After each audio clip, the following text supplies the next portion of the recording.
What up, y'all? I'm back. It is your man, Abuamerican. That negus.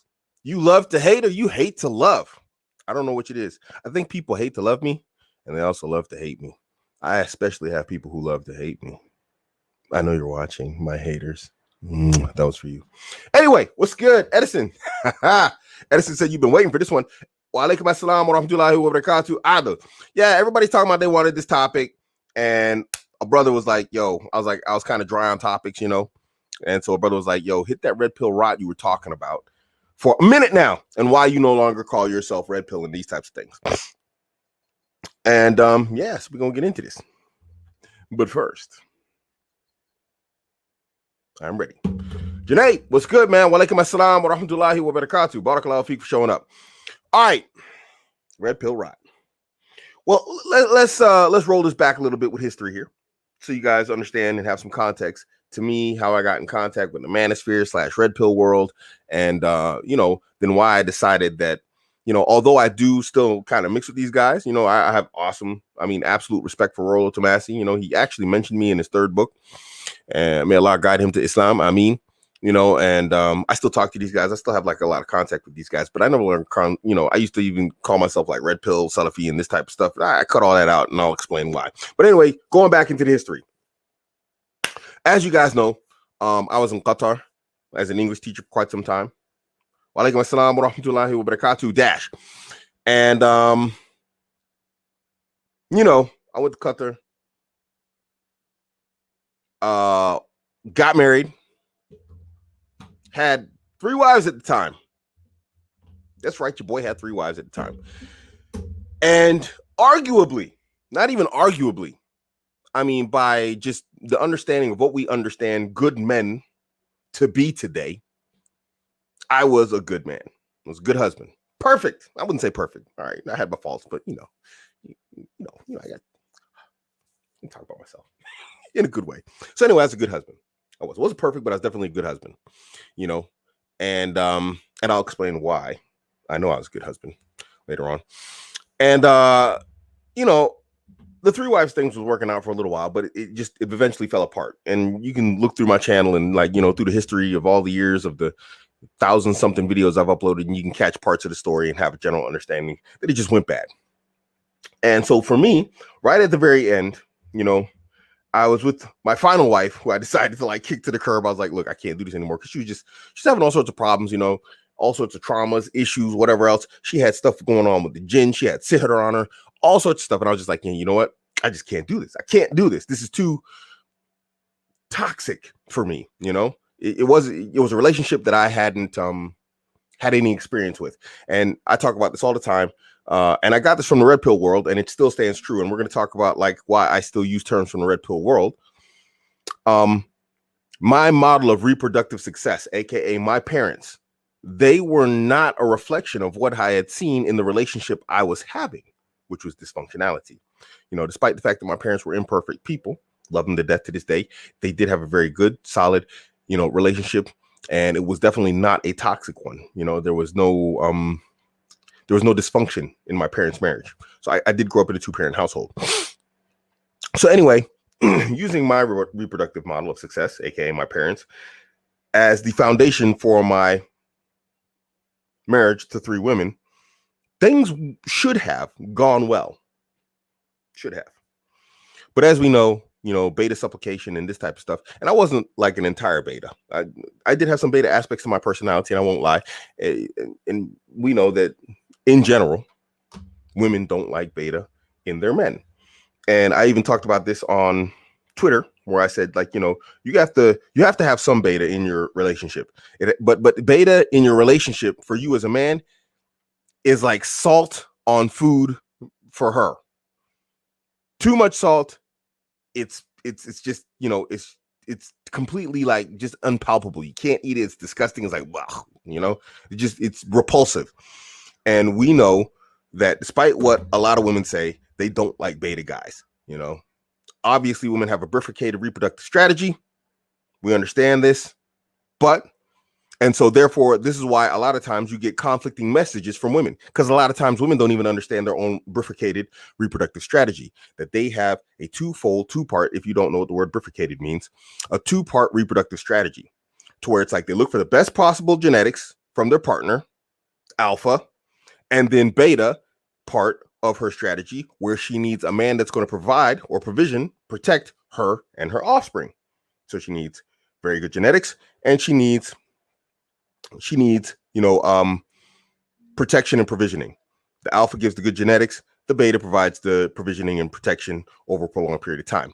And so a lot of times when women describe what they're looking for in a man, they're just like, no, it's not evil, Bob, this is not evil, it's a necessity, it's not evil, even animals have it. So anyway, what happens is they start describing stuff that like doesn't make sense, because then you'll see her like running around with Alpha Chad while talking about she wants the nice guy.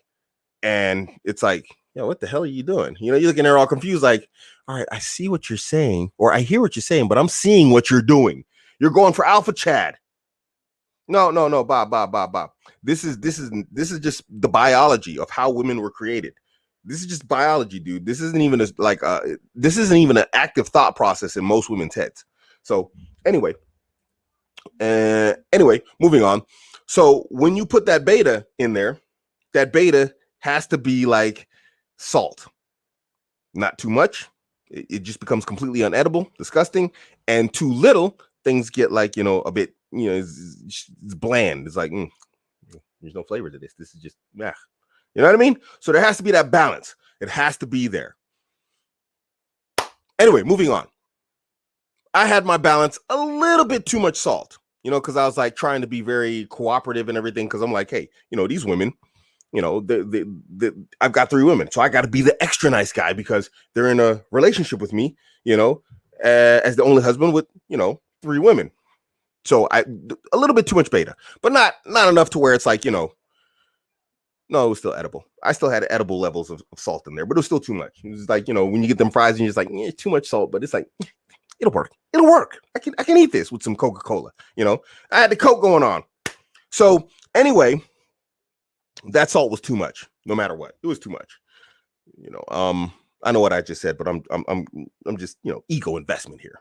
So there was too much salt anyway, and things weren't going the way they were supposed to be going, despite me doing what was arguably, by the understanding of Western standards and ideas and concepts that we receive through socialization from society, a relationship is supposed to be. I did it all. Trips, this, presents, everything. I was doing it all right. Mr. Nice Guy. I didn't do foot rubs or nothing, but I'm just, I did my stuff. I did my part. So when it fell apart, I was kind of confused, I was like, man, what the heck? I sat there and I thought for a long time. And this goes into like the guys always complaining about me and divorces and all this type of stuff. No, I sat there and I contemplated what happened and what was going wrong here, and I was like, okay, what happened? And I started researching. I actually just Googled it, man. I just went to Google and I was like, I did everything right. Why did it go wrong? Along those lines, literally like that. And I came up with a book by Coach Corey Wayne, the 1% man, I think he's called, or the 3% man. Yeah, I think it's called the 3% man, with the idea that only like 3% of all men understand, like, how to deal with women. Wa alaikum assalam wa rahmatullahi wa barakatuh. Mystery. I don't like trying to say your first name, dude. That stuff is just mad. So, where was I? I gave the salams and I lost my train of thought. What went wrong? Coach Corey Wayne, 3% man. So then I started reading his book. I ordered the book. I read it. First, I printed it out and then I ordered it because ordering the cutter took forever. So I printed it out and then I read that on the printout, and then I got the book and I finished the book, in the print copy. So I didn't cheat the guy, but I wanted to read it right now because I was like, what's going on here? And then somehow when I found him online, I started watching his YouTube videos. You can watch his videos if you want. I mean, I consider his stuff to be very rudimentary now. I don't even refer to his material anymore. But at the time, it was groundbreaking material. And then you always get those suggestions on the side of like the video that are related to the topic that the guy's talking about. And then I came across MGTOW. Now, obviously, MGTOW is not something that we as Muslims are going to partake in. It's just, but anyway, I mean, MGTOW, these guys scienced up a lot of female behavior. And so I started really delving deep into MGTOW, like just brainiac, nerdy science about female behavior, reproductive strategy, psychology, everything. I mean, these guys will go like super duper level. And, I don't know if you guys know, I'm a nerd. I'm something of a nerd. I'm a nerd who loves to fight and lift and beat people up and stuff like that. I don't know if that's possible, but I'm that kind of nerd. So anyway, I totally geeked out on this stuff. I just went deep dive into it. And then there I came across the Red Pill World from the comment sections and other suggested videos. And with Red Pill World, I started getting more information. And that's when I started writing my first book. And at that point, I had left Qatar.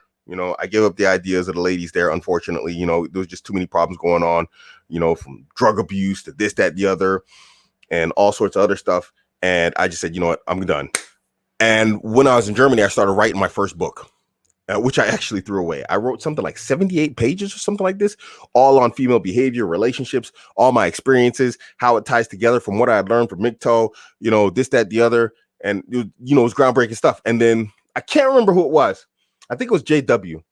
He put me in contact with another brother who's in my men's community. And he put me on to game theory. And I think it was JW, I'm not sure. He put me on to Rollo Tomasi's book, The Rational Male, book 1. I read that. I got halfway through the book and I just took my 78 pages. I literally threw them away. I just threw them away because the dude's stuff was on a new level, And then that's when I got into Twitter sphere and all that stuff and started linking up with these guys. And that really, although Rollo's book is not a game guide, or anything like this. He really breaks down science, and behaviors and, how a female's menstrual cycle and age affects everything in terms of her attractions and what she likes and what she doesn't like, what she's looking for, what she's not looking for.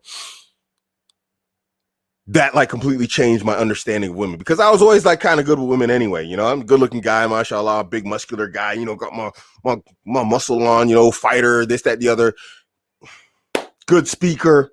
MGTOW. What is MGTOW? Men going their own way. Guys who basically become monks. They kind of they don't mess with women at all, but they're not gay. So anyway, yeah. Rollo's book opened up my eyes in a new way because he broke down female behavior. And now when I look back, I was oh, wow. I was everything made sense. I started understanding why a lot of behaviors took place because, like I said, I'm a nerd. And so I had already started documenting relationships that I went through, what was going on, what went right, what went wrong, why did this go good, why did that go bad, why is there in between and all this type of stuff. And I talked about this in another episode previously to this, that, you have to look at things, what went right, what went wrong, and what was 50-50. Sometimes it went right, sometimes it went wrong. And every woman's going to be different, obviously. And that's because what went wrong, generally was always the same with me. And I was okay, so that's something I can identify that I was doing wrong. Boom, eliminated. What went right? That was something I was doing right. Kept it. And what do you call it? I blew that up and expanded it greatly. And in the 50-50 where it went right, went wrong, that's female personality, social, socialization, religion, culture, ethnicity, all these different things that affect a way a woman's going to view you on an individual basis. So anyway,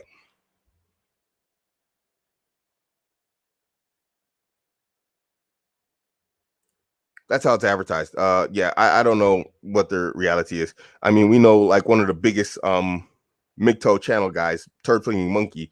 I mean, he bangs some waifu doll or some stuff. He's got some realistic waifu doll that he smashes. I mean, not my thing, buddy. I'm not really. I mean, these guys were bigging up and championing these new robotic dolls, and that's when I was okay, done with the MGTOW. I was just I don't know what the frick you guys talking about, but I'm done. So yeah. Anyway, yeah. When they started talking about robotic dolls and stuff, I was yeah, that Homer Simpson meme where he backs into the bushes, disappears. That was me. I was yeah, I'm kind of done. So I haven't really been messing with MGTOW ever since then, when they started really talking about the waifu dolls. So anyway, so that was my entry into the Red Pill world, and I got really deep into it, and I started doing a lot of stuff. You guys know I did the show at Rollo Tomasi and a few other guys in the Red Pill world, and Rich Cooper and some of the bigger names, some of these technically famous names in the Red Pill world and the Manosphere, and I still get along with these guys, absolutely 100%. I got respect for them for their work they do, and their desire to help men, get better and become better. And obviously, I'm in the same field, but in specific for Muslim men, which, for some reason gets me a lot of hate from both men and women, which is I find very odd, especially on the part of men, because I'm trying to help guys get married, stay married, maybe marry multiple women, and guys are like, we're American, we hate you. I'm just like, are you gay or something, dude? This is weird. I find it weird. Okay, be monogamous, homie, but dang, it's like, why you hate me? Because your homie want to get another wife, and I helped him do it. I understand why his wife would hate me. I get that. But you, a dude,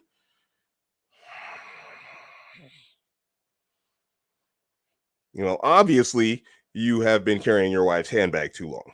I'm just saying, something has affected your testosterone levels, my boy. So anyway, when looking at the red pill world, and this comes now into the red pill rot part. And so now you understand how I got into red pill, and some of my history there. Now let's get into the red pill rot and why I backed away from red pill. Not the same way I did from MGTOW, but why I felt that it was necessary as a Muslim man, to back away. And I no longer recommend, Muslims to go into that zone. So looking at the red pill world, you talk to the guys, and one thing that stands like consistently across the board, wa alaikum assalam wa rahmatullahi wa barakatuh, Black Cat, is that Zara, thank you for the you give me that air money, you give me that oil money. She give me them UAE dollars. I don't know what they're called over there. Dinars? What is it? Dirhams. 25 dirhams. Barakallahu feek for supporting the channel. So back away. Yes, red pill world. So going back into the red pill world. So what made me decide to back away was multiple things. First off was watching men come into the red pill world one way and then going out another way. They're not going out of it, but just basically seeing their progression in the red pill world. Now, it's unarguable that for the most part, on a just raw, when you look at it on a raw level, red pill ideology improves men. It improves men. This cannot be denied. But at the same time, I mean, it tells guys get in shape, get your money right, get confident, get your game up, all this type of stuff. And that's fine. I'm still okay with that message. But one thing that I'm not okay with is the fact that a lot of people in the red pill world hold, and it is true, that red pill ideology has no morality to it. And this is true. Red pill ideology is more of a human sciences. It's like, and really that's what it is. That's what was really appealing to me about it. Because like I said, I am a nerd, and so I really geeked out on it, especially the human sciences, human behavior, this type of other stuff. Back before I was Muslim and I'd go to clubs, I'd literally go to the club and I'd sit in the back of the room and watch everybody. I was that creepy guy just watching dudes from the corners in the shadows. And I was really like, yo, look at this person. Why are you acting like that? Why are you doing that? I can't make sense of it. You're the popular guy. You're the popular girl. Why are you behaving this way? And it didn't make sense, at the time, because there wasn't a clear understanding of the need and the desire for external validation like there is today. So anyway, going back on topic, my little rant there, my little off topic rant. So the human sciences I geeked out on, it's true. It's just all human sciences. This behavior leads to that. This behavior leads to that. If you put this specific input, you get this, specific output. If you put this general input, you get this general or specific output. It's all about human behavior from a raw scientific, perspective. And if you don't think it's scientific, then you haven't really delved into the red pill world, because all it is men sharing notes on their experiences with women. And then what happens when men geek stuff up and they sign stuff out? We get really good at it. That's why we, as the weakest species on the planet, are the most dominant species on the planet, because we was like lion, tigers, and bears. He's got thick skin. Oh yeah, how do we get through thick skin? We make a knife, we make a gun, we do this, because people are good at combining notes and information, humans, and then coming out with some sort of solution to it. And that's what red pill did. It gave men solutions, because men came together universally on the internet in millions and combined their experiences with women. And it was like, okay, there's a pattern here. And that pattern led to solutions. And here we are. So anyway, the lack of morality. So what happened is I watched men come in. They got better, but then they got worse. They got better as men. They got good at being men, but they did not become good men. Let me say that again. They got good at being men, but they did not become good men. Now, I don't care what anybody says. I understand the desire for women. I absolutely do. I don't care what Muslims say about Abuamerican. I love women. Women are great on multiple levels in their own special way. That's not to pedestalize them. That's not to say like this. They're like, these great angelic beings or whatever else. They're humans. But we have been ingrained as men to have a specific desire for women. Unless obviously you're the rainbow alphabet people. Then you like men and we can't be friends. I'm just saying. So anyway, if you're one of those guys, we can't be cool. So anyway, I mean, I don't hate you. Just, we can't be cool. Just like I can't call a woman my friend because there's the attraction factor. So I can't be, anyway, I'm ranting, whatever. Wa alaikum assalam wa rahmatullahi wa barakatuh. Hey, Qatar, what's good, man? So anyway, the attraction of women. What was I talking about with that? Jeez, I get distracted with this stuff. Something about attraction with women. I was talking about attraction of women. Ah, yes. So women. One thing that it did was, oh yes, the attraction to women. Okay, now I got it all again. So I understand the attraction to women, and I understand that men want women. This is not something I'm in denial about. And this is one of the problems that I catch with, Muslim Twitter and the Muslim world. It's like, guys want to act like we're angels or women are angels. Like women don't have sexual desires. Like they don't have sexual desires. Like they don't like women or something. And just, they're flying around with these harps and wings, and halos. And it's like, dude, get the frick out of here. I'm not saying we got to sit around and talk about like, your bedroom action. That's not what I'm saying. But let's not deny that desire is a play for women. Now, what Red Pill World does, hey, what's up, Sir Anthony? Good to see you again. So what Red Pill did was it granted men a way to like attract women and, do it very well. It scienced up female attraction and men found out how to attract women, even if only temporarily, AKA one night stands. Now, obviously, I don't take part in that. I'm Muslim. We're Muslims. I don't encourage that. But this comes into why I talk about Red Pill Rod. So what happens was men got good at getting women. And they got good at one night stands, and it was just like everything was on their plate. The platter was just laid out, and they're just like, wow, they're feasting now. They're getting everything they wanted that they couldn't get before. Guys who got up to like 35, 36, never touched a woman, didn't even smell the back of her kneecap, is now like, banging 3, 4, 5, 6 women a week. Literally, that's what changed in guys' lives. Now, imagine you see this guy come into the Red Pill world. He learns what he needs to learn. He starts living that new life.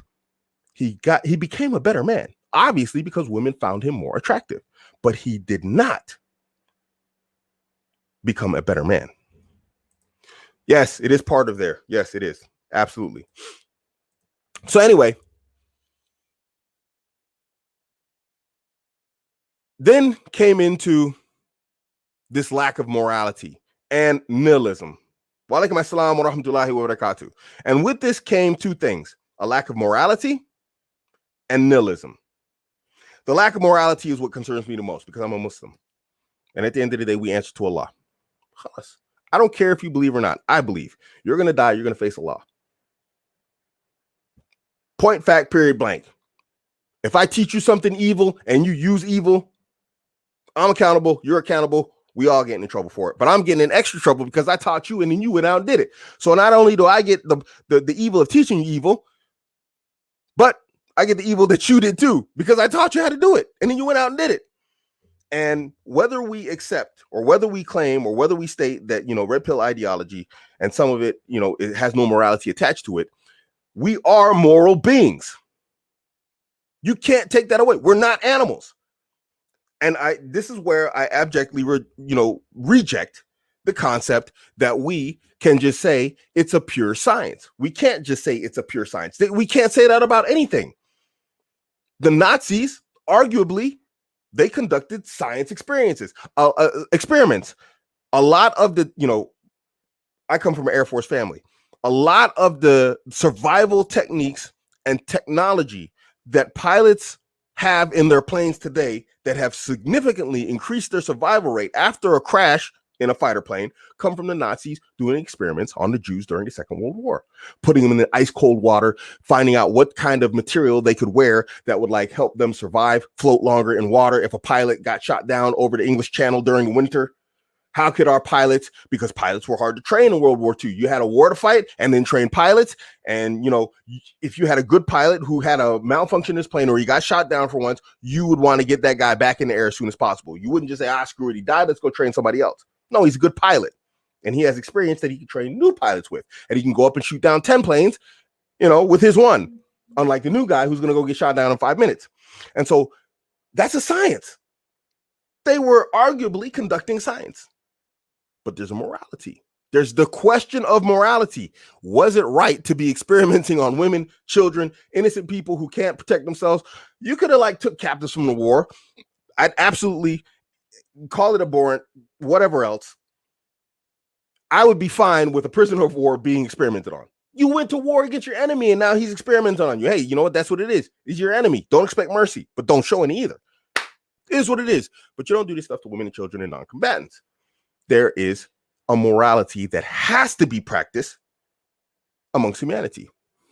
And so now I'm watching guys come into the red pill world. You know, they're learning how to like, you know, bang women, this, that, the other. And it's not just the guy's fault. I'm not blaming guys here because there's women out there that want to get banged.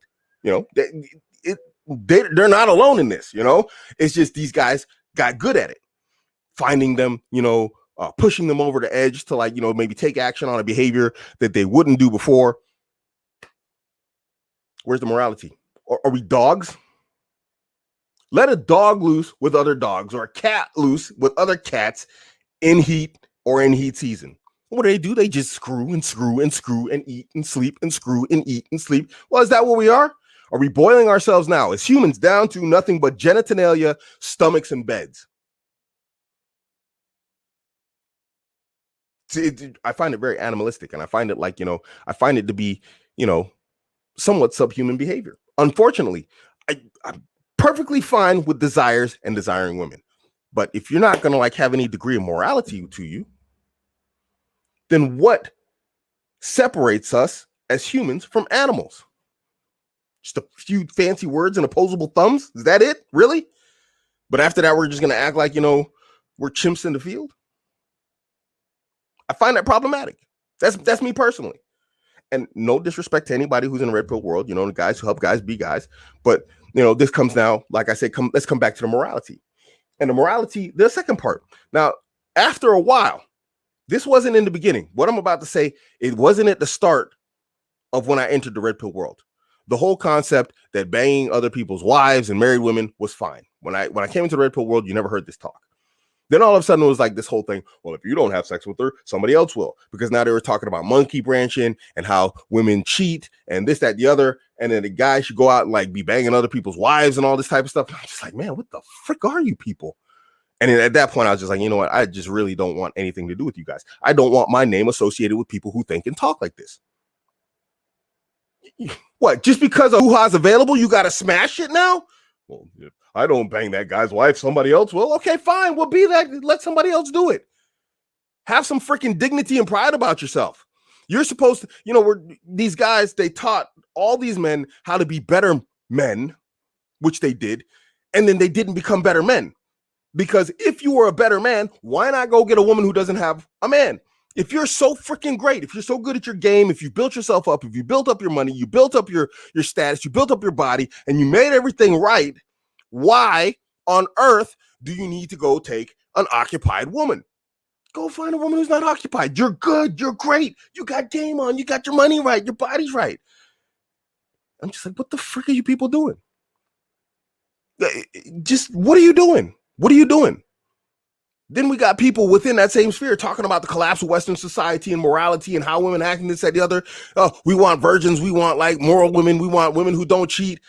Nigga, you are creating an environment of whores and then complaining about an environment of whores. This is what the red pill world, in my eyes, has done.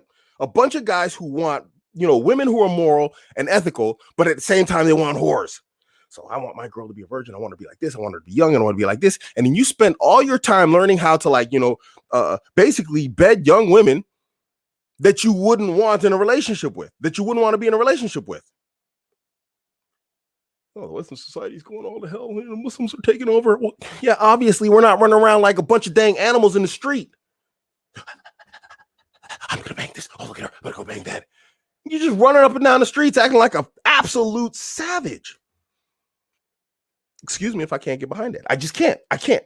I don't even know if I'd be behind that before I was Muslim. I don't know if I would be. But I definitely, as a Muslim now, I couldn't get behind it. And so what I saw was a group of men. I saw guys enter into the red pill world, become completely different animals, and then come out of it better, but worse. And I was like, man, what is this? And then the second part that came was the nihilism. So we talked about the morality, right? Now let's talk about the nihilism. So these guys, some of these guys, there's a few guys in specific, but I'm not going to mention their names. They came in and they literally, within a year, increased their sexual notch count with women by like over 100 in a year. There's 365 days in a year.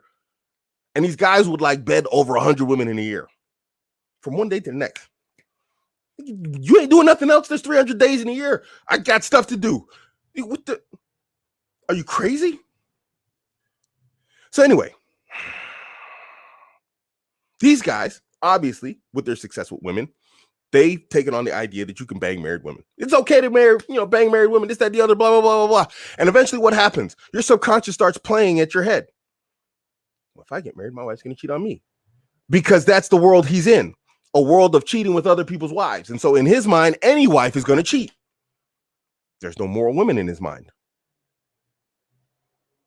Now, nihilism strikes. Women are just all horrors. They're all bad. They're all this. They're all that. They're all blah, blah, blah, ha, ha, ha. And then all you hear is now how bad women are and how horrible they are. And, this, that, the other. And I'm just going to, ride the decline, enjoy the decline. That's what it is. And now just imagine an entire society of guys enjoying the decline. No, there maybe was a decline, but you created a landslide. Because now there's not just like 100 guys talking about enjoy the decline. Now there's like 100,000 or 1 million guys talking about enjoy the decline. You are the decline. It's red pill rot. You come into it, you remove morality, everything goes bad after that. You will not historically find in anthropology, history, anywhere, any society or culture in the world that was successful or is successful that did not have a foundation of religion or belief that had morality back behind it. And when you let go of that, what do you get? The alphabet people pimping out little kids, calling them drag kids. You got drag story hour with kids. Understand, red pill is like all part of this. It helps improve men, but it's all part of the whole like, hey, you know what? Downhill with society. Just do what you want to do. No morality. Don't attach morality to anything. And a society cannot stand in that like mentality or in that way. Why do you think the Chinese are doing so well? The Chinese are a homogenous society. You know why the Chinese hate and attack Muslims and Christians and everybody else who like doesn't share their ideology? Because it's homogeneity of culture. You can't have multiple cultures and ideas all functioning within one society that's going to go one unison, in the one direction as a unison. So what do you think a lack of morality does? Anybody who called themselves red pill in China would probably end up like in a cage with the Uyghur Muslims. You probably would, because they're going to be like, hey, you know what? You ain't dragging us down with us. We got plans to take over the world. You can't do that. You can't do that if you run with an ideology that removes the morality out of human behavior. You can't do it. It's impossible. It's impossible. And so when anybody talks about the decline of the West is falling apart, saving the West, you can't save the West. It's all the same. You're all the same people. I want to save the West, but I want freedom for everybody to choose to do whatever they want. You know what? No, you can't do whatever you want. There's no freedom to do whatever you want. There's morals, there's limits, there's boundaries. Islam, we have them. They're very clear, to the point that if you're in an Islamic state, some of those boundaries can get you killed. Like, you want to go sleep with another guy's wife? You want to find a good way to end up on the bad side of a rock? A couple hundred rocks, probably. Why? Because that can destroy a society. This is why, generally, I don't know about now, but before in Saudi Arabia, there was crimes against society, which would get you killed, like drug dealing, and there was crimes against families, like murders, that the family could forgive you or not. That's because that was a crime against an individual and crimes against society. Crimes against societies in the past would get you killed. Individual families, they might forgive you, they might not. There has to be morality, and there has to be consequences. And when you just have a situation where it's like, oh, we can do whatever we want, hey, it's freedom. Hey, if nobody bangs that guy's wife, if I don't bang that guy's wife, nobody will, whatever else. And so when I saw like droves of guys coming in and going out like this, it was pretty clear that this is now like almost, it's going mainstream now. It's a societal movement now. We literally have like an entire stratification of men, where you got certain guys here and certain guys here, and you got the guys here talking about the betas and the betas talking about these guys. And it's like, you all suck. You all suck. Because the betas need to be better men, and these guys, they need to be better men. But there has to be a middle ground somewhere. And that middle ground has to be morality. Become a better guy. Get what you want. Get the women you want. This is why I say, as Abuamerican, go get the women you want. Not just one. Get 2, get 3, get 4. Get 4 women if you want. But stay out that dirt, man. Stay out of the dirt. Follow the rules of Islam. Follow the rules that Allah said for you, and it'll go right. Because there has to be morality attached to your behavior. It can't just be running around like a bunch of savage monkeys or animals. It can't be. We can't do this. We can't do it. And no matter what anybody says, the moment you say there's no morality to red pill ideology, which you hear all the time, which is true, people I respect say it. And that's their right to say that, if they want to say it, but I disagree with them respectfully and emphatically. But the moment you say that, you become part of that decline automatically, because you're saying there's no morality to this. So when there's no morality, there's no barrier. When there's no barrier, anything goes. Bang the guy's wife. Do this, do that, do this, do this. Bang 100 girls and then complain that there's nothing but whores around. So, yeah, I coined red pill rot. And of course, there's more to the idea, but I think you guys got enough. Man, there's a whole crap ton of comments. So I'm going to try and go through these comments here and see if I can't get some of these question statements, whatever else, and, get them up on the screen and, answer some questions. So if there's any questions that maybe you missed something, or you say this doesn't add up, Abuamerican, I followed logic, but it's got a hole in it or whatever else, drop it now. I'm going to try and go down here and, try and catch it in the comments. But you guys dropped a whole ton of comments.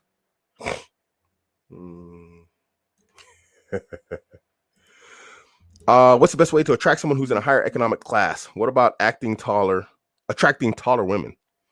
I mean, okay, let's go with the easy answer. Attracting taller women. Women in general like taller men. There's nothing you can really do about that. Attraction is not a choice. It's a red pill concept. Oh, yes. Let me talk about this real quick before I get in this question. Now, obviously, red pill ideology has a lot that's correct to it. And that which is correct, I'll use within the context of what is morally correct for me as a Muslim. And I'll teach that. So this is why there might seem like a contradiction or conflict in what I say and what I do. Don't follow red pill ideology, but then, attraction is not an option, which is a red pill idea. It's true and it's correct. But morality doesn't have to be there, in the sense that we understand attraction operates a certain way. Men like certain, neoteny or neoteny in women. Men like that. You just can't change that. There's no morality necessary to attach to that. Men like neoteny in women. You can't change that. It's not moral. It's not immoral. Okay. But there are certain positions that can have morality or immorality attached to it. So in general, what we understand from women, women like men who are larger than them, bigger than them in height, larger than them in size. And this is probably has to do with how we were created and sexual dimorphism in our specific species, the human species, that men were created to be or are created roughly, something like 30% on average larger than women. And so there's probably a natural just biological selection in a woman's, lizard brain, that she's automatically finds men more attractive. So this is going to have to be a personal thing for the woman. There's women that don't like older guys. There's other women who absolutely love older guys, so this is not something you can control. There's nothing you can do about that. Taller girl, you like her, but she doesn't like you. Halas, man, move on. There's 7 billion people on the planet. Find another girl. Higher economic class. This is easy in the West to attract a woman who's in a higher economic class, because now with society and the way it's changed and women are doing so well economically, they no longer really need, they want, but they don't really need a beta provider. And so if you have the proper alpha attributes, aka get yourself together, get your fitness right, all this type of stuff, generally you could attract her on that level, and she's not really going to need you to take care of her. And so it's easy to attract women in a higher economic class. But how long would that last? That's going to be probably more physical than it is going to be on a long-term relationship. It's probably going to be something, you have like that hot monkey sex or something like this, and then after that wears off, she's going to be like, well, this guy's just a loser. He's not making more money than me. How long is it going to last? Probably not long. So just up your game, period. If you want to get a wife who's in a higher economic class, make sure you're in a higher economic class than her if you want it to last. Inshallah.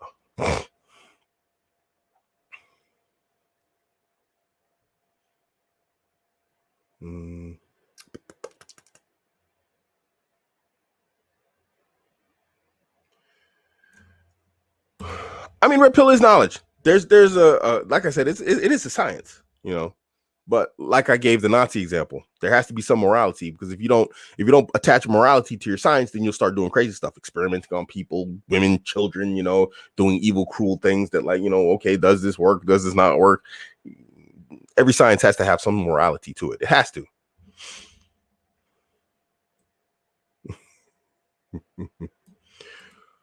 Yeah, I probably should. I probably should. I've said it before, but I don't say it often.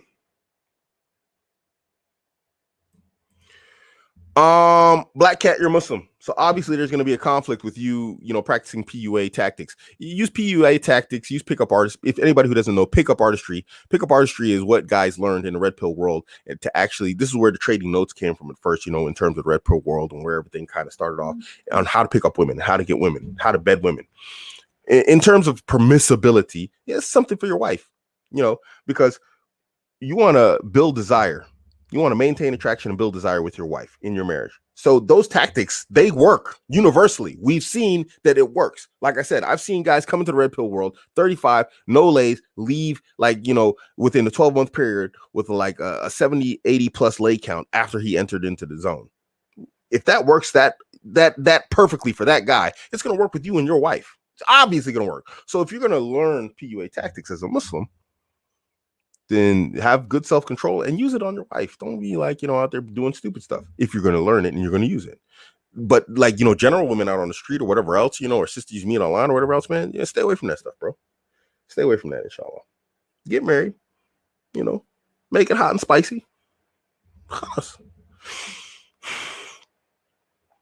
This is a good point. Oh, my man, Marlon. He says on morality, the difference is you must first have a standard morality to base yours from. Unfortunately, most of the red pillars aren't believers. This is a fact. My man, that's an awesome statement, bro. That's true. You do have to have a foundation. You can't build on sand. There has to be a concrete foundation.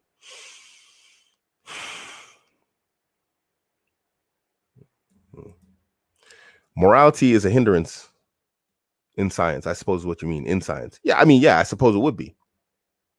But is that technically a bad thing? I mean, there has to be at some point a point where you have to stop and say, okay. I think we've heard it before. We knew we could do it, but we never stopped to ask ourselves if we should. That's the type of thing you need to have in mind. Okay, we can do it, but should we?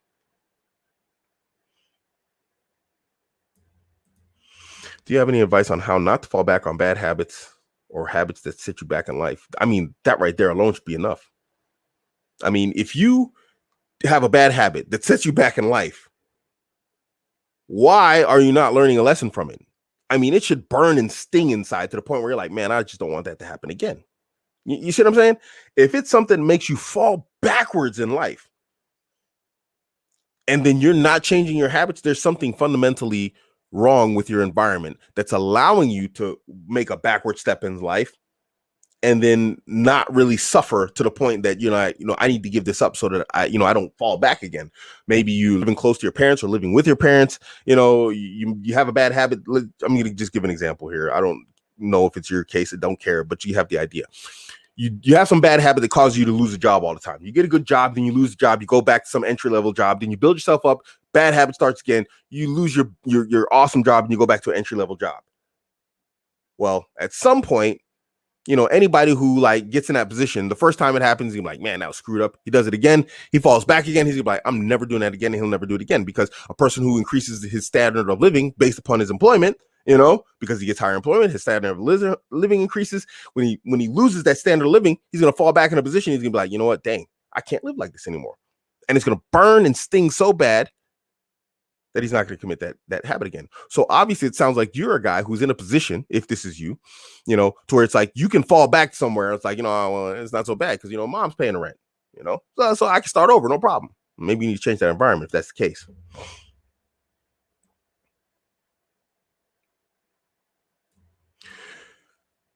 Red pill knowledge makes me not want to be attracted to women. This is the nihilism that comes from like, it's the same whether you're successful with women or not successful with women. The not successful with women, not red pill aspect is MGTOW. These guys aren't successful with women, so they hate what they can't have. It's like a prisoner in jail. He looks out the jail window and he's like, there's McDonald's across the street. He hates McDonald's because he can't have it, not because it's unhealthy. And so he says, I hate McDonald's. I'd never eat that trash food. You can't eat McDonald's. That's why you hate it.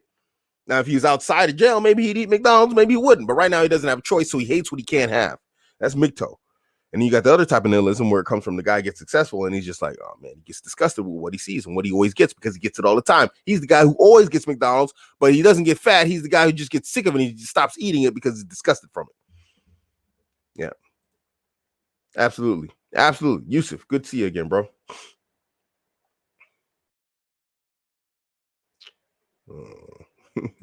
Barakallah Fiq.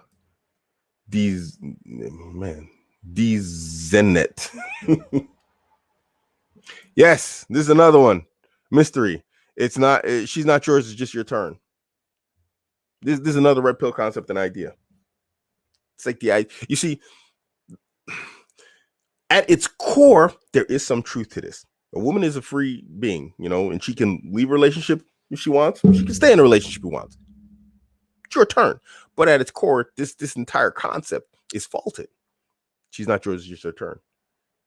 Okay, well, do you feel like that about like everything in your life? Obviously not. If you felt like that, like about everything in your life, then why are you concerned about owning a car? Why are you concerned about owning a house? Why are you concerned about owning anything or having anything? And I don't care what anybody says. Feminists can hate me. Sisters can hate me. Brothers can hate me. That's your woman. That's my woman. That's my woman. I got a new car. Don't nobody drive that sucker but me. That's my car. This is my woman. Ain't nobody messing with that but me. I'm not going to think about, whether or not it's my turn or whatever else, or some other guy banging her. Just imagine that. That puts in the idea and the concept in your head already of some other dude, banging your woman. Frick, why would you even think like that? Yeah, okay, if she wants to do it, fine. Bye. Choose. We'll see you. Good day. Somebody else is going to want to get on the bus. The Abuamerican bus, it stops every 15 minutes. There's going to be another person who wants to get on the bus stop. You want to get off here, go bang the bum on his bicycle? Knock yourself out. But that's a totally different story from this entire mentality. It's sort of like it supports the carousel. Guys talk about the cock carousel. They say, the non-Muslim guys in the red pill world talk about women riding the cock carousel. This is a true phenomenon that a lot of women go out there and they just, ride winky after winky after winky. Read that right there in light of the cock carousel. Sounds like it supports it to me. It's not yours, it's just your turn. Well, I'm the next ride on the carousel. We hate whores. Western society is just full of women who monkey branch and, they can't pair bond and this, that, the other. And you'll hear guys flip-flop around this entire stuff right here. And it's like completely contradict themselves and not even realize they're doing it. Supported the cock carousel while at the same time hating it. This is what I mean. It's like there's deeper things at play here and guys aren't even catching it. And I'm not hating on guys in the red pill world. Absolutely, completely and totally respect Rollo Tomasi, Rich Cooper, all these guys, that I spend time talking to and dealing with on Twitter. Absolutely respect these guys 100%. But that doesn't mean I have to, agree with everything they say. Respect them entirely. Don't misinterpret what I'm saying. These aren't attacks. But I'm looking at like an entire group of guys coming in under them, and they don't have their savvy, they don't have their understanding. Rich says it. Don't chase women, chase excellence. That's for you. If you get women along the way, cool, but it's not a goal. We've got entire groups of guys. Just the only goal is women. And then what? Okay, you get the girl, you bang her, and then you get the next girl, you bang her. That's going to be your life? Really? It's going to be your life? Just that's it? I don't care if you improved or not. It gets boring. It gets boring. I'm a guy, and I have experience with women from prior to Islam and in Islam. Let me tell you something, guys. Absolutely over women, but every woman, the more women you get, and I said it before, every woman is a loss of time and a loss of money, because you're going to spend time, getting a woman on team, and you're going to lose time, money, getting a woman on the team. That doesn't necessitate it's a bad thing, entirely, if you're building a relationship, in terms of like, being married Islamically correctly and making it last. But if this is just something you're doing as a lifestyle, I find that to be a gross waste of money. I'd rather buy drones and car parts and other stuff, for my car. I really would, than going out, driving to see this woman, taking her to coffee, taking her to dinner, spending my gas, going to see, some bum chick who's got the same thing that the last 8 chicks before her had. When does it get boring? It gets boring. To me, I found it boring. It's like, okay, this is easy. What next? I don't know. I need a challenge. I don't know. I find it. And then you add in, obviously, up on top of that, the morality question and issue. It's just like, anyway, sorry. Ranting. Wa alaikum assalam wa rahmatullahi wa barakatuh. How do you develop leadership skills? You got, what? The military is good at that. Teaches you how to follow. And when you learn to get, mastery at a particular thing, you can lead in it, But if you don't understand how to follow, you can't know how to lead. There's no foundation to actually learn how to lead. You see what I'm saying? Because you've never followed. So what are you going to teach the next guy if you just become a leader? Learn how to follow a good leader, and then you'll know how to be a good leader. Inshallah. I hope that answered your question. Yes, indeed. Good sir.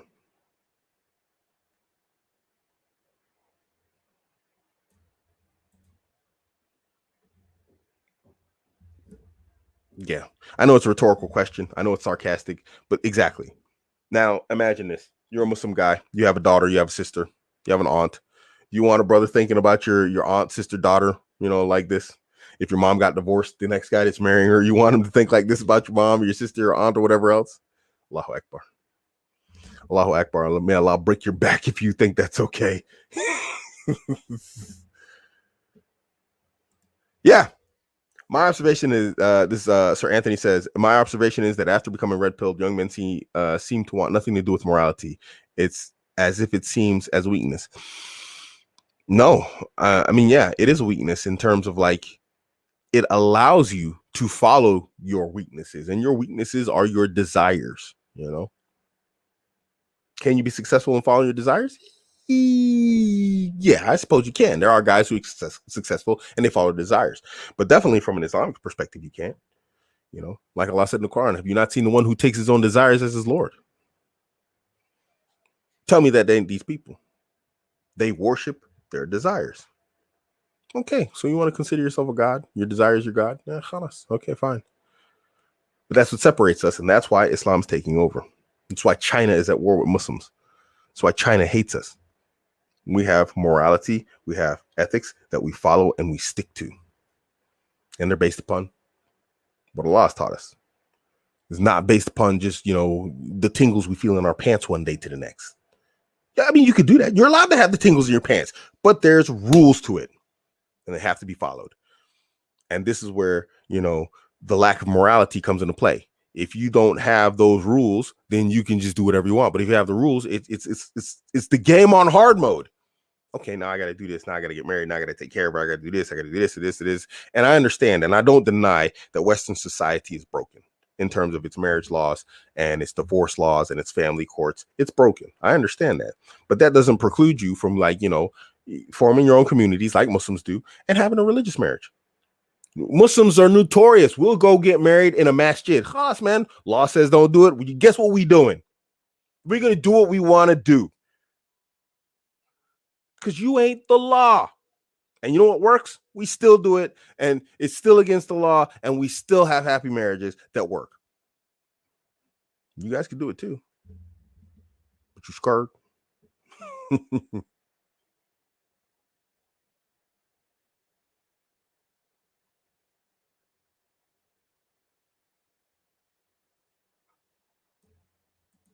I'm pretty sure it's nihilistic. It's nihilism. Nihilism is the right word.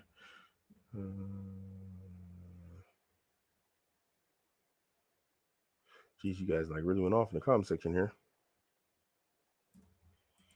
I dare say Western society. When we look at Western society is on just a program of lack of morality. We're past the demoralization stage. We're in the collapse stage. So, Western society is heading downhill fast.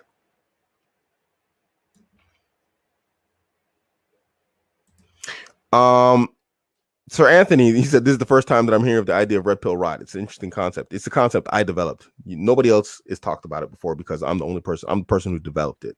I'm the one who came up with the term. Nobody else talks about it because it's my idea. I don't think many people in the red pill world would agree with me. I don't think they'd agree with me. So that's probably why you never heard of it, because they don't agree with it. And I'm the only one who talks about it.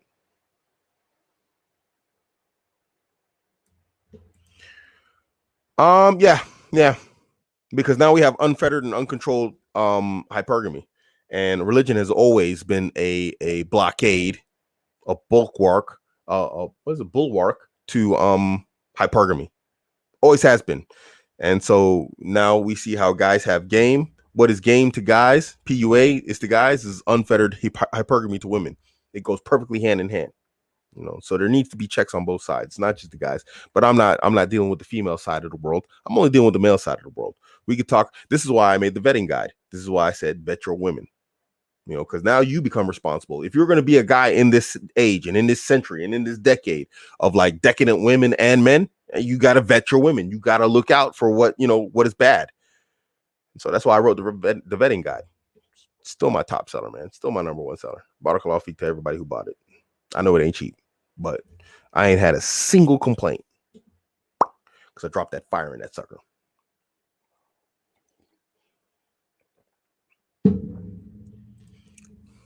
No, not necessarily, Edison. I mean, I disagree with you here.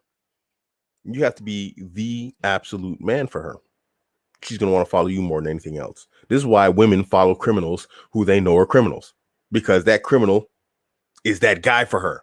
And she knows what he does is wrong, and she follows him and supports him anyway. This is why you got women bringing absolute dirt dog criminals who are in no position anywhere in life and society, having the hottest women bring them stuff in jail, writing them love letters. It doesn't have to do with morality. It has to be with the best possible choice you can be. That's why I tell Muslim men, lift, get your money right, go learn to fight, get your game right. Then what is your wife going to be? She's going to be all over you like, yo, this dude is the absolute man. When you're practicing Islamically, what do you think she's going to do? This is why Abu Khadija came up with the statement, Salafi by association. He's talking about sisters who became Salafi, just because their husband's Salafi. He's like, but if he was a Sufi, you'd be a Sufi. So I disagree.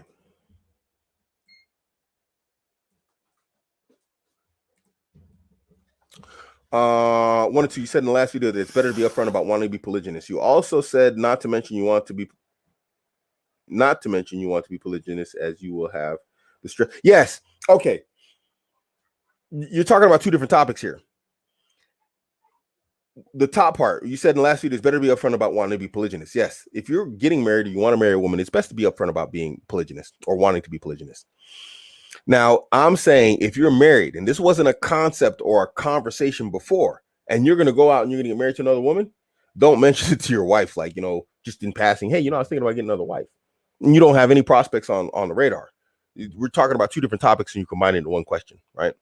So if you do this, you've never spoken to your wife about polygyny, or it's never really been a concept. You've been with her 5 years, it's never been a concept. Then you just bring it up all of a sudden. You're going to have all the stress of having two wives without having the benefit of two wives. So any new prospect, mention it to her. It's her right to decide whether or not she wants to be involved with you as a man who has a wife or not. So it's her right. Just let her give her. You don't want anything to do with me? Okay, fine. Your loss, not mine. Keep it pushing. But your current wife, if it's not a topic that like she's familiar with and she understands this is who you are as a man, and you don't want to mention that to her just in passing. Hey, hey, I was thinking about getting another wife. She's gonna lose her stuff. You stressing her out, and then you're gonna stress yourself out with that. Why would you do that to yourself? Why would you do that to her? Yeah, just don't do it. So yeah, that covers actually, that covers that second part too.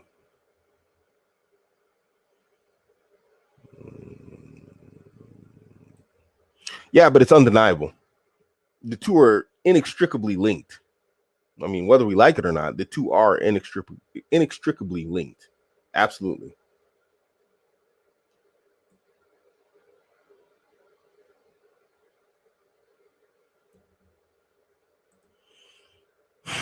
Sarm, I don't like doing this with like, see, this is something else I don't like. It's like bringing in, red pill comparatives and ideas and concepts, within Islam.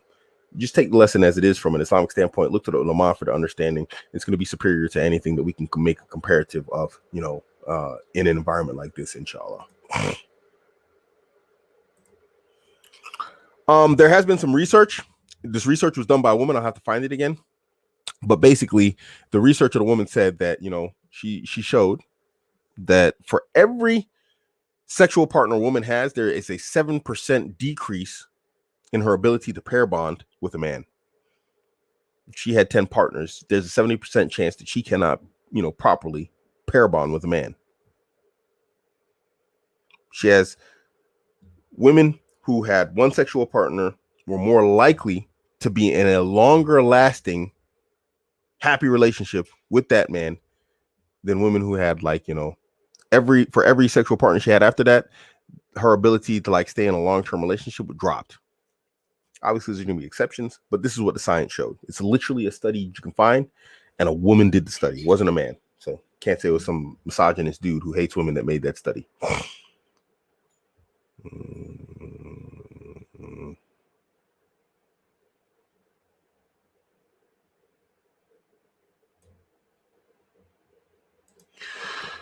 It's not that I can't get women. It's ridiculous. I just don't like female nature.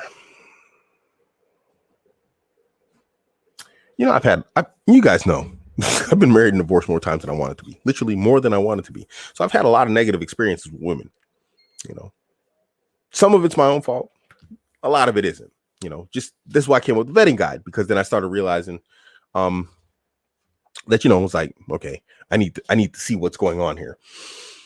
Nevertheless, my experiences with women have been more positive than negative. I mean, when you get a woman who's actually into you, dude, man, that's a beautiful thing, dude. But you got to get that girl. You got to find that girl. And if she's not that girl for you, then she's not that girl for you. I think what it is here, and I don't know, I'm just guessing, Edison. It's like there's too much attraction, or too much attachment to women that you find attractive and you want, and you're not really looking at to whether or not she really wants you in the same way that you want her. That sounds like, that could, yeah. Then her nature becomes a problem for you. You see, either you're the guy where the negative and positive aspects of her nature benefit you, and believe it or not, her negative aspects of her female nature can benefit you. The way they treat other men as opposed to how she treats you. She treats other men very negatively. She treats you very positively. That's a negative aspect of her personality or her female nature that benefits you. That all depends on if you're that guy for her. And that's why I always tell guys, be that guy. That's the only reason why I say that all the time. Get your stuff straight, guys, because you want to be that guy. So when she's looking at other dudes, she's like, busters, lames, this, that, the other, blah, blah, blah, and all those negative concepts and ideas that women have in their minds about men, they have it about other men, but not you. Not you, my man. You are the man.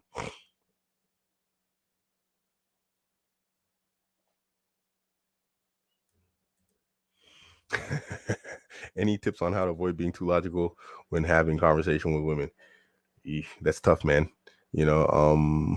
That's that. Remember I was talking about salt with beta, the beta salts, that's when you got to figure it out. You got to figure out when a woman's going through, particular things and she's being emotional, which women are. We're not insulting them for it. We're hyper logical. It's not an insult, right? then you got to be like, that's when you got to use your logic to like figure out what's going on, what she's saying, what she's experiencing, and then talk to her accordingly, you know. But this is learned. I mean, you have to be observant. You know, you're a logical creature. Use that logic to understand what's going on. You know, just because she's being emotional doesn't mean you can't use your logic to figure that out and figure out what caused it. And it's not the trash. You didn't take out the trash. No, something else triggered her. It's not the trash. It's something else. And so you have to use your logic to figure that out. And then, you know, speak to her accordingly. Experiment. Find out what works, what doesn't. If it doesn't work, drop it, you know. Find out what does work. And then repeat, rinse and repeat, you know.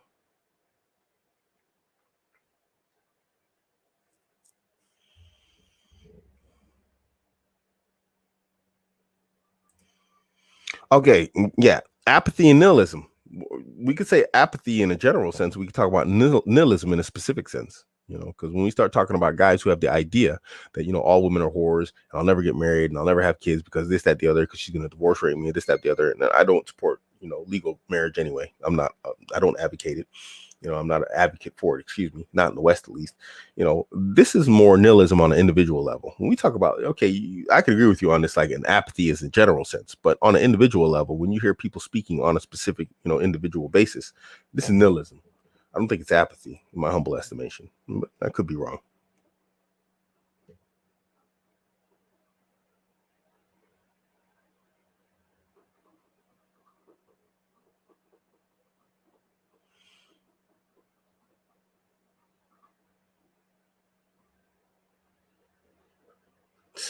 Renato, I'm reading your question here. I'm not really sure I understand it. I'm reading Renato C questions here. As a white male convert from the West, we can see lots of sisters whose parents came to give them a good education. When you say came to give them, I suppose you mean like, you know, indigenous Muslims, people who come from culturally Muslim backgrounds and families. Now they have PhDs, etc. They not only are higher in hierarchy than many brothers, they also have strong feminist values. Ugh. I've seen many cases where they realize, bro, your grammar's killing me. You know, I used to be an English teacher. You guys, man, got to get this grammar right, man. You guys, I'm getting a headache. I do this every time. I'm not picking on you, Renato. See, I just pick on everybody with bad grammar. You're killing me, bro. Even if they can find a beta from a Muslim. Bro, fix your Y button, please. You're killing me here. They has a Y at the end. Okay, it's not the. They can find a beta from a Muslim background. The man comes from a culture that doesn't accept it.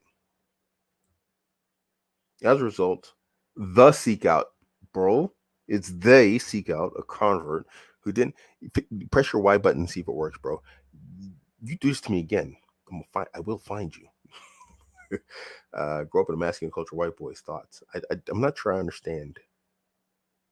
We didn't grow up in a masculine culture, white boys. White boys didn't grow up in a masculine culture. I know a lot of masculine white boys. I'm not really sure that white people have an emasculated culture. They have a strange culture, you know, in the West, where there's a clear line. There's a clear stratification. You know, you'll find like just absolute beta white boys, and you'll find absolute alpha white boys. So I'm not really sure I follow exactly what you mean. Unfortunately, I'd like to help you with the question, but I'm not really sure I know what you mean.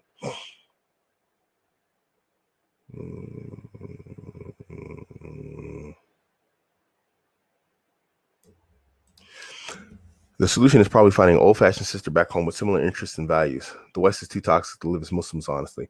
I mean, if you have that option. But then I talk about this all the time. What do reverts do? We're going to go back home. Okay, I'm going to go to America and I'm going to find a good old girl where? What?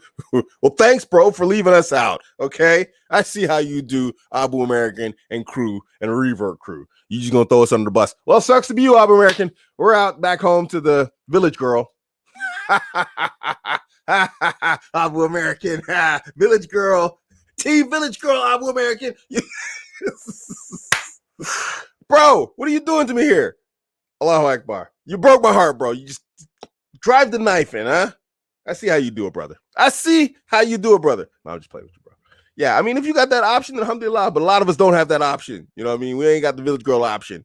You know, we got Jenny from the block. Who became a revert. So, you know, what we gonna do, bro? Yeah, exactly. Why spend money on a bum when you can spend exactly? I want a bigger turbo for my car, although it's really fast. I want a bigger one.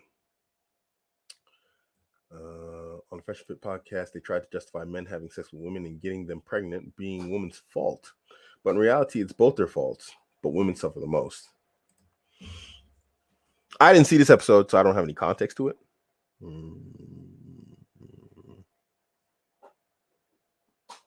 I mean, I don't know, man. I don't know what to say to this. Generally, you shouldn't be having sex with people you're not ready to have a kid with anyway. That's my humble estimation. That's my thing. You ain't ready to have a kid with that person, don't have sex with them. Think that'd fix it.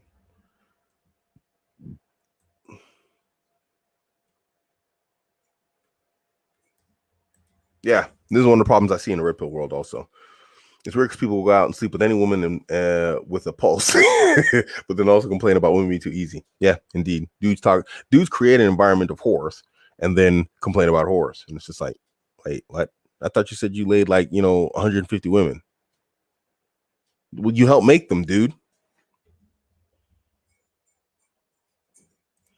Yes, in the context of understanding how to use it within his marriage, yes, absolutely. I would say it's a necessity, especially if you're going to marry a sister who's in the West, or who grew up in the West, or is a Western raised sister. I think it's an absolute necessity, because whether we like it or not, we're influenced by our culture. We're influenced by our environment more so than anything else. I mean, our parents can give us good, foundations, backgrounds, but we are influenced by our cultures. We are a part of the people that we live with, so. Yeah, I think it's necessary.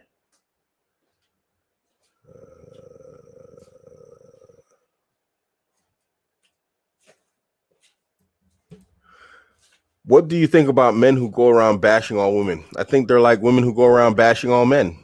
I mean, we got feminists that say all men are trash, all men are dogs, they're pigs, they're this, they're that. What's the difference? It's just a guy doing the same thing that they do, just from the guy side. I think it's similar. I think they're exactly the same people.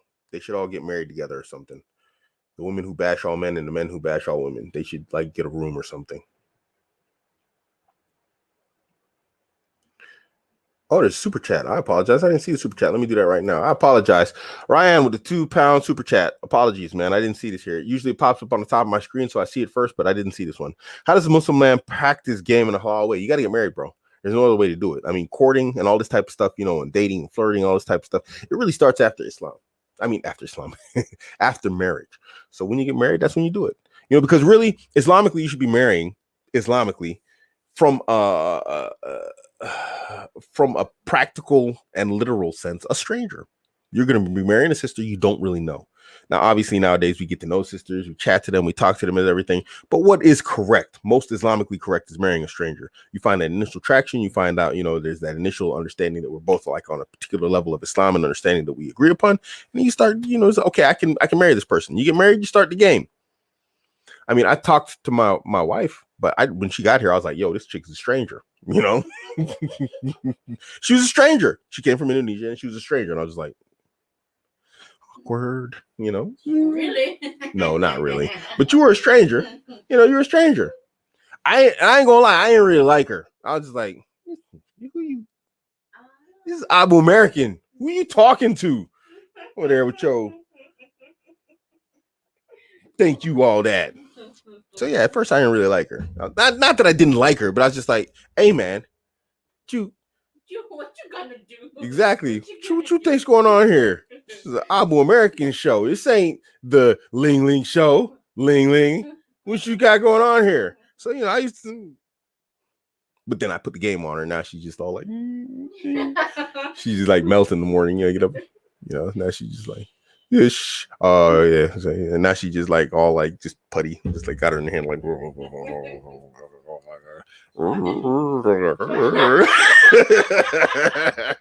Tell me I'm lying. So game starts after marriage, and contrary to popular belief, I don't hate women. I'm obviously, quite good with women, but you gotta keep it halal. So learn your game, practice it on your wife. You'll have a good marriage, inshallah.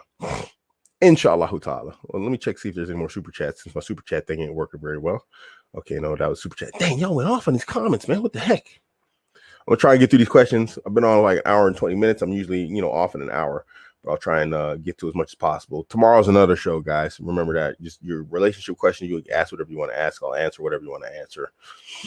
As long as you guys don't get too crazy with them questions. Bashing women. Sir Anthony says, from outside looking in, Islam appears to be because it adherents appear to be the most disciplined. In general, they are. I mean, a lot of people act like Muslims are supposed to be perfect. They're not. We're not perfect people, but Muslims have a very strong attachment and proclivity towards their religion, alhamdulillah. And so, yes, in general, there's always that tug inside, practice Islam, be better in Islam. It's always there. It doesn't go away, unless a person completely just eschews and leaves Islam.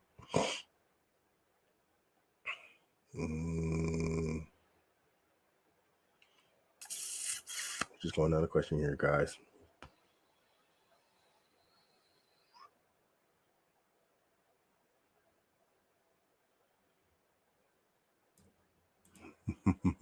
Abuamerican. I'm Alpha from Twitter. We talked today. Mashallah, bro. Hey, did those tips work? Let me know if those tips worked. If you tried it and it worked, I'm sure it'll work. I know it will, but just let me know the results, bro. Keep me updated, man. Inshallah, we'll help you out. Wa alaikum assalam wa rahmatullahi wa barakatuh. How do you keep a marriage alive and not dull and boring? Well, this goes into learning game and, and keeping, I think a lot of times we've seen this a lot of times, like women will leave like what's considered, happy relationships because they're boring. Women will stay in toxic relationships because they're not boring. Now, I'm not saying be toxic. Absolutely don't be toxic, but, don't be boring either. So I always talk about controlling the roller coaster.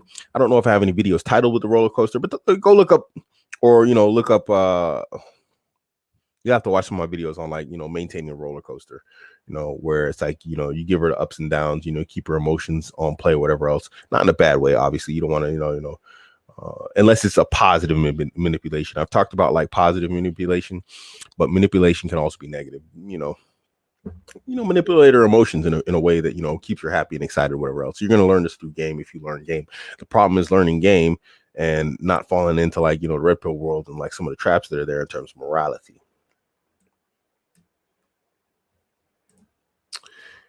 Brother, my question on crypto, when's the dip, Yaki? I'm holding all my cash on Tether waiting to buy. There's no greater dip than right now, bro. We're in a pretty big dip right now. This is a bear market, bro. We're like in the dip of the dip. I mean, DCA, bro, dollar cost average, man. DCA. I'm buying. There's no way that we're not going to see like, BTC not hit 100,000, bro. You're going to be mad that you didn't buy now. Those same people who are mad when they didn't buy when it's 1,700 are going to be the same people who are mad when they didn't buy 10,000. Are going to be the same people who are going to be mad when they didn't buy 20,000. You see what I'm saying? People talking about, the Bitcoin crashed. Yeah, okay. Last year, what were we talking about? Like, bro, it's just like a few years ago, we were like 1,700. Now we're at over 30,000 still. I don't know what the rates are today. Let me take a look. I've been paying attention to the markets just because the markets are down. Now I'm just DCA and I'm just buying right now. I'm not even looking at the prices anymore. I'm just like, yo, get it while it's cheap. It's on sale. Today we're 34,000. It's been 34. Yeah, it's been 34. It's been holding for a while now, right? Yeah, it's dipped a little bit, below 34. It's gone down. No. I lost my money on that, so I remember. Okay, she's trading. Fine, trust her. She's trading actively. I'm not, Fine. She lost some money trying to be slick. Wait a minute, you lost your money or my money? You gave it to me. It's mine. I better go get my money back.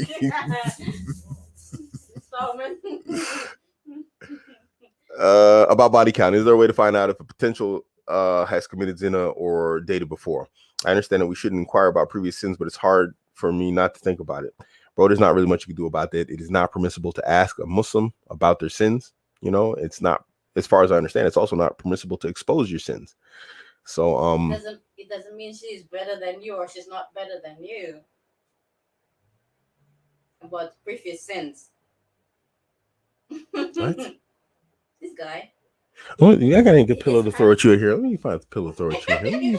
We become a Ling Ling show now. What's going on here? Yeah, I just don't like it. Well, you don't have to like it. No, It's a simple fact. Previous past, Allah forgive everybody, right? Yeah, but we don't have to. She said Allah forgives previous sins. Okay, yeah, we ain't got to. Look, goes back to what I said about pair bonding. Guys are concerned about this stuff because it prevents pair bonding. It's scientifically proven. Shh. Nobody wants to marry the whore. Okay. Nobody wants to be that dumb guy, who's walking down the street and the homies triple smashed her and you're holding her hand now, taking her to dinner. I tell you something. There's no telling me something to this. Guys don't want to be that guy. I know. Okay. So then tell me, please. You care about that. You care about something that woman doesn't care about. Yeah, we're not women. We're not women. Yeah. So we're not women. I don't know. It's out, but okay. Of course, women don't care about being whores. Especially whores. Whores don't care about being whores because they're whores. But guys don't want to be with the whore. No, I didn't say that. Whatever. I drove it. Thank you. We're gonna get you the Ling Ling show, okay? Where you can put out goofy ideas. Wa alaikum assalam wa rahmatullahi wa barakatuh, homie. I'm trying to get to the bottom of these questions.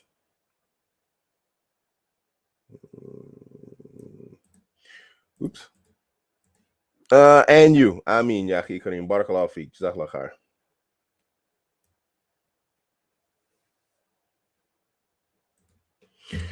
Why does a bad boy get girls? How can we explain this in Islamic context? Because we can't explain it in Islamic context. This goes back to attraction, women liking alpha attributes. Bad boys generally have a non-needy behavior towards women. And so women like that. Who wants to live with a needy guy? I always talk about needy guys. Nice guys are needy. Let me give you the bird example. And it's perfect because the UK, they call women birds. Okay. So you have a bird. You want the bird. You love the bird. You went through all the efforts to catch the bird. You put bird seed in your hands. You got the bird. So now you got the bird. And what a lot of guys do is I got the bird.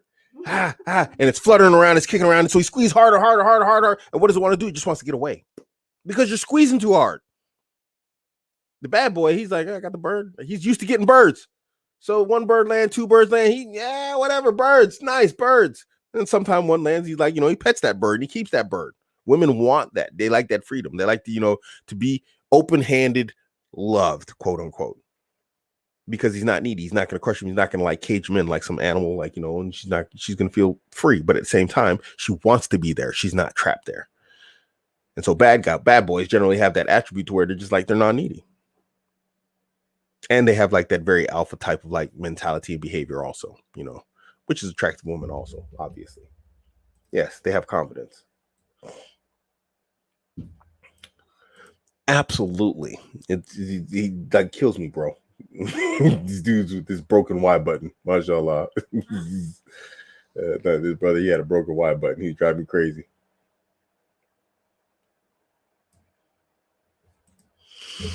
I got mad respect for reverts. It takes a lot of critical thinking to come to the conclusion that Islam is the truth. It's easy for someone like me to be Muslim. It's all I ever knew. Mashallah. You got to do a lot of, it's not just the logical of it. It's also your family and friends. People will abandon you over Islam. They will literally cut you off, so it's a big decision. It's a huge choice to make, because your life as it basically is over. Your circles will generally just disappear. And then you're socially on your own. It's not an easy thing to do. Marlon. He said a village go more you got to find an undiscovered tribe in the Amazon jungle. Yeah, I don't disagree. I think the more you see other religions, the more it becomes obvious that Islam is truth. Haqqan. Absolute haqq. Muhammad, I'm 24 years old. I live in Saudi Arabia. My problem is that I have not interacted with women outside my family at all. So I do not know how to act when I am around women. So I usually ignore them. Is that a bad thing? No, it's absolutely not a bad thing. It's non-needy behavior. There's this game theory about not giving attention to the women, and the woman will desire your attention more than anything else. Listen, understand this. It's not a bad thing because you don't want to just openly, give attention to women or whatever else and chase them around, whatever, just be too overt about it. Attention is like currency. You give too much, it becomes cheap. You give too much to everybody, it's cheap, and so it has to be given in measure, just like anything else. You give too much of it, you flood the market, it becomes cheap. This is why getting women today is very easy. Women have flooded the market. If female bodies were stocks and a crypto, we just seen the biggest rug pull in the history of man. They literally pumped everything up with OnlyFans, and now it's crashing down with the availability of women. Women have flooded the market with their bodies. So it's the same thing with men and their attention, and all these dudes online telling every woman that they're beautiful and they love them and all this type of stuff. So, the more sparing you are with your resource, the more valuable it becomes. And that's your attention. So no, it's not a bad thing.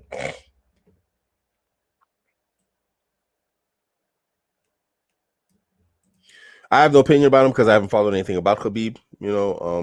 He seems like a pretty cool dude from what I see, but I that's about it. I don't really follow him as a personality. I don't really follow too many personalities at all.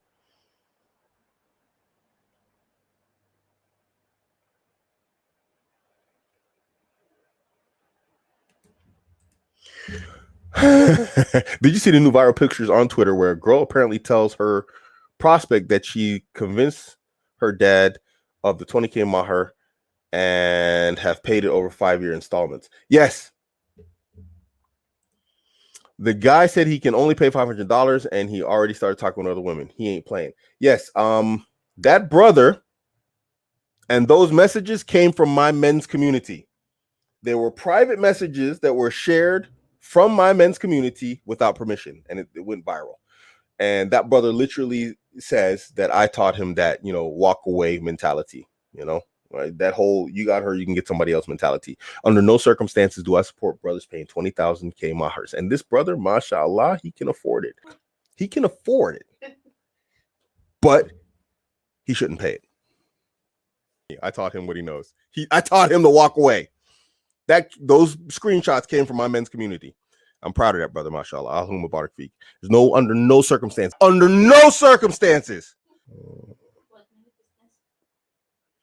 My best friends are saying they would let their wife have what?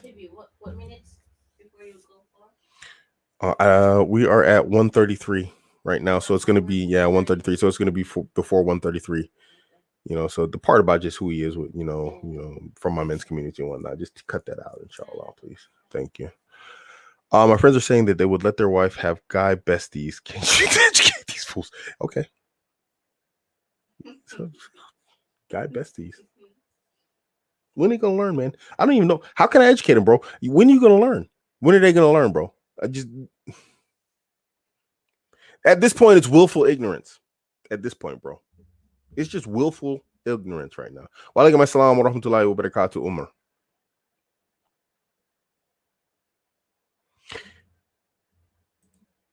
Is it worth marrying someone who's so culturally invested? Oh, I don't know. Yeah, it's something. Maybe I don't know. I don't know how to answer that one because I'm not really sure. Karam, I can't tell you that. I don't know. What's the best countries to look for a wife? I don't know, bro. I couldn't tell you. I look where I am, and I use my vetting system to find women that are good and filter out the women that aren't good. Because let's say it's New Zealand. I don't know. I'm not flying to New Zealand to meet a sister. I'm not doing it. All the good women are in New Zealand. Okay, yeah, mashallah, that's nice. That plane ticket's going into my car's hood. It's going under the hood and the engine. I'm sorry. I'm just I'm just not doing it, So I have to look where I'm at, inshallah. Yeah, you dropped the good women. His father, remember? His family wants Yeah, exactly. Yeah, there was a sister, a really good sister. And they had like some requirements that I fly back and forth to the country multiple times. I did the math; it came out to be like 13,000 euros. I was like, what the frick? I was like, just come there, marry the girl, and take her back with me. It's like, no, you have to come visit us. Leave, then come back and visit us. It's like, all right, fine. Girl's still single to this day. I don't have a father, but I I don't have a father, but I brainwashed myself with MGTOW to the point that I don't even feel attracted to women. Ooh, that's a problem, bro. Not homosexual, but I don't want anything to do with them. What should I do? You should fix that, bro. I mean, I don't know. That's not healthy in my humble estimation. It completely opposes your biological nature. Now, I'm not saying be a sucker for women. Under no circumstances, are you supposed to be like a sucker, simp, whatever else, blue pill, beta loser. But at the same time, it's like, don't go to the other extreme that I was talking about earlier, in terms of red pill rod. But, there should be some healthy attraction to women, and wanting to be with women. And what you have to do is find that balance, how to be with them in the best way. But I don't find that very healthy personally. That's my personal estimation. I don't really have an answer for you because I've never dealt with this. But I don't. Holy smokes, guys! You guys aren't slowing down with the questions. You guys got to work in the morning. I still work. I still work for right now.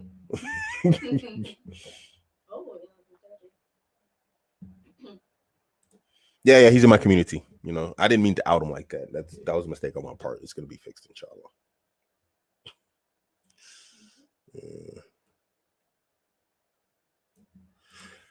No, I haven't. I haven't watched this stream about polygyny. I talk to him here and there. Obviously I know him. We used to have the show together, but I really don't have time to consume anyone else's content. So I don't really. Right now, I'm working on my books and whatnot. I know I keep saying it's almost finished. It really is, but I keep adding to it. I added another chapter and added another chapter, and then screenshots of real time stuff. So it's really difficult to do it all. Okay, let's go to this comment here. How do I get down to it? I guess I gotta scroll down. Phoenix Knight with a $10 super chat. Assalamu alaikum wa rahmatullahi wa barakatuh. Wa alaikum assalam wa rahmatullahi wa barakatuh wa maghfiratuh. I thought on the issue of women I thought on the issue that women want a man's time all to themselves. But if you work a lot, then you are already committed to something else. Yeah, I mean, obviously, this is why sometimes women complain about guys' hobbies or hanging out with bros or doing this or doing that, because basically now that object has become her co-wife. If you spend so much time and attention on your hobby, televisions, football, this, that, the other, going here, doing this, doing that, going to the gym, it becomes a competition for her time and her, time and attention with her. And so she views it something to a degree like a co-wife. She's competing with your hobby, and so that can't happen. And your work can happen. It could be the case that your job, becomes that co-wife also, and she becomes jealous that you're spending so much time and giving so much attention to your job also. So yeah, that can happen. Yeah, that's reality right there.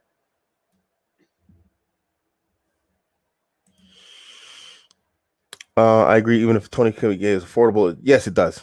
It's like 20K. It's nonsensical. It's nonsensical. Nowhere in the Sunnah is this supported.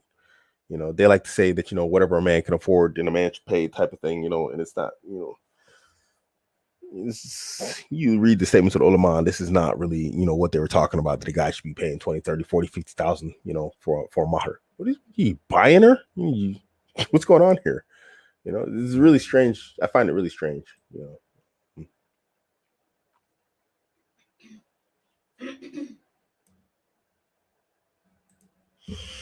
My friend told me we better call 10K minimum, and he told me how it hurt when he went to the bank to withdraw 10K cash. It's to prepare the girl for you. Prepare for you for what? 10K? She's gonna make you like you more? Did you give her more money? This goes back to what I was saying. It's like the more she charges, it's the less she likes you. Yeah, I'll marry that guy for $1 million. That's you.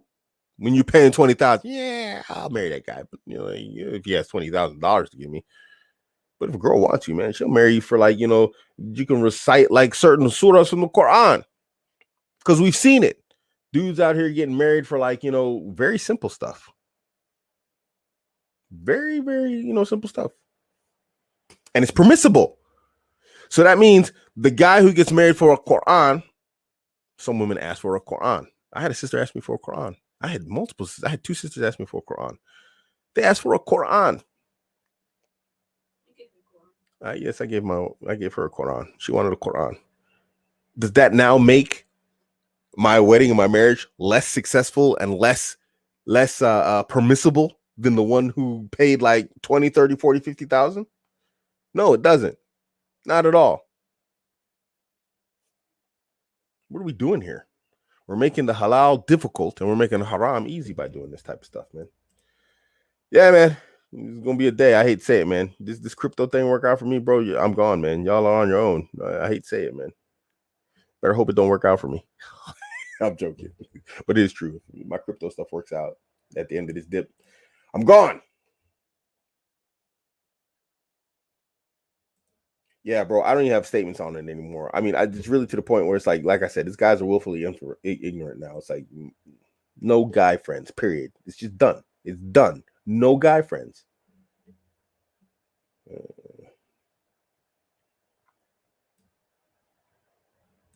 Oh, did he? Okay, mashallah. Hey, bro, send that to me, inshallah, on Twitter, please. Barakallahu feek, man. Jazakallah khair. I didn't know this. I'd like to see it, though. I mean, I'm not saying I don't believe you, but I would like to see it in black and white. I didn't know this, so Jazakallah khair, man. Barakallahu feek. I'll try and look it up, but it's always better if someone has some dalil and they show it to me, then I accept it. You know, Jazakallah khair, man. I didn't know this. I really didn't.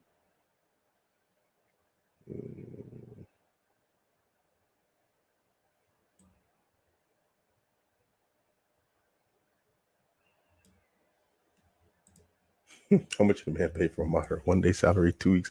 I paid a Quran, bro. I'm happily married. I'm happily married years now. Mashallah. You want to be happy, or you want to have money? I mean, money can make you happy. Maybe that's what maybe that's what's going on here. Women are taking the money so they can be happy. They ain't happy with their husband, so they got the money and they're happy. Maybe that's what's going on here. Maybe she just become that guy and she's going to want to marry you. And I'm not saying become that guy just so you can get a cheap maher. No. But I've never seen a woman who really wants you that's like demanding high mahars. Never heard of it. I was in a group with some sisters.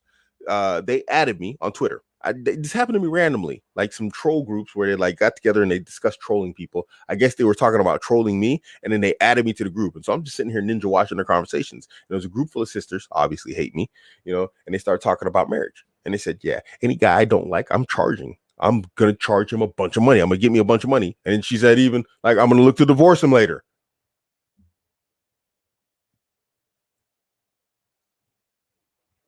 I'm just saying, if she charges you a bunch of money, she don't like you. I seen that from sisters' mouths. I got the screenshots. Multiple sisters agree with her.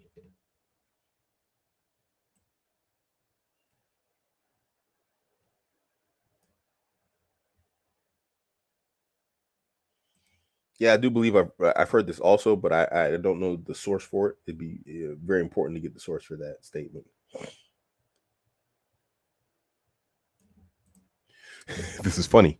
A girl said that the higher the mahar, the less likely a guy would divorce. He'd think twice about divorcing because he'd lose all that mahar. Yeah, but every time I have a one-to-one consultation with guys, it's always guys talking about my wife's yelling at me she wants a divorce. So who really wants the divorce? Is the guy or woman? It's almost always the woman who asks for the divorce. Guys generally don't want a divorce. Every one-to-one consultation I've had, it's always a guy trying to save his marriage, and it's a woman trying to go back to her parents' house, leave her husband, hates her husband, this, that, the other, whether justifiably or not, is unimportant.